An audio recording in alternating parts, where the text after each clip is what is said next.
श्री कृष्णाय नमः। श्री गोपीजन वल्लभाय नमः। श्रीमदाचार्य चरण कमलेभ्ये नमः।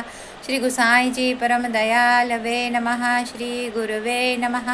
अपने माथे बिराजता सेव्य स्वरूपाय नमः। सर्व वैष्णव ने जय श्री कृष्ण। तो गत विडियो में आपणे बहुलावनનો इतिहास जोता था। त्यारे त्यानो हाकेम जे सुबा हतो ए महाप्रभुजीना शरणे आव्यो। त्यारे महाप्रभुजीए कह्युं के तारो तो अपराध थयो छे, एटले आ जन्ममां तो तू सेवक नहीं बनी शके, पण तारो उद्धार आवता जन्ममां थशे। मारो पुत्र तने सेवक बनावशे। पछी ए सुबा हाकेमनो बीजो जन्म गोपालपुरमां एक ढीमरना घरमां थयो अने ए गुसाईजीनो सेवक बन्यो, भक्त कवि बन्यो अने मेहा नामथी एने घणा बधा पदोनी रचना पण करी। अने त्यां कृष्णकुंड छे, बेठकजी छे, तो बधा ज यात्राळुओए त्यां बेठकजीमां झारी चरण स्पर्श कर्या, दंडवत प्रणाम कर्या, सुंदर सर्वोत्तमनुं गान कर्युं अने पछी रातनी रासलीला रासलीलानो आनंद लेवा माणवा माटे बधा त्यां भेगा थया। त्यां रासलीलामां आ बहुला गाय अने सिंह धर्मराज आनो प्रसंग सुंदर रीते वर्णन करवामां आव्यो। पछी बहुला गायनी जे रहस्य लीला छे ए थोड़ी अलग छे, तो ए लीला आपणे आजे जोईए। तो एक वखत शुं थयुं के चंद्रावलीजी दही वेचवाना बहाने अहीं आ वनमां पधार्या अने त्यां एक चोतरा पर बेसीने ठाकोरजी साथे आनंद विनोद करवा लाग्या। त्यां तो थोड़ीक वारमां एमना सासू ए वहुनो पीछो करता करता त्यां पहोंची गया अने दूरथी चंद्रावलीजीए जोयुं के अरे सासूमां आवे छे एटले गभराया। तो ठाकुरजीए पूछ्युं केम गभराओ छो, शुं थयुं? तेणे आंगળી चींधी के त्यां जुओ सासूमां आवे छे। तो ठाकुरजीए तरत सिंहनुं रूप लीधुं अने चंद्रावलीजीने गायनुं रूप। हवे ते सिंहने जोईने सासूमां तो एकदम गभराया अने त्यां पड़ी गया।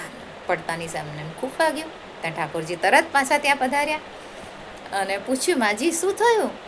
तो कि मैं बहु मोटी भूल करी, अपराध कर्यो, मारी पवित्र वहू पर मैं शंका करी अने एने शोधती शोधती एनो पीछो करती करती अहीं सुधी आवी गई।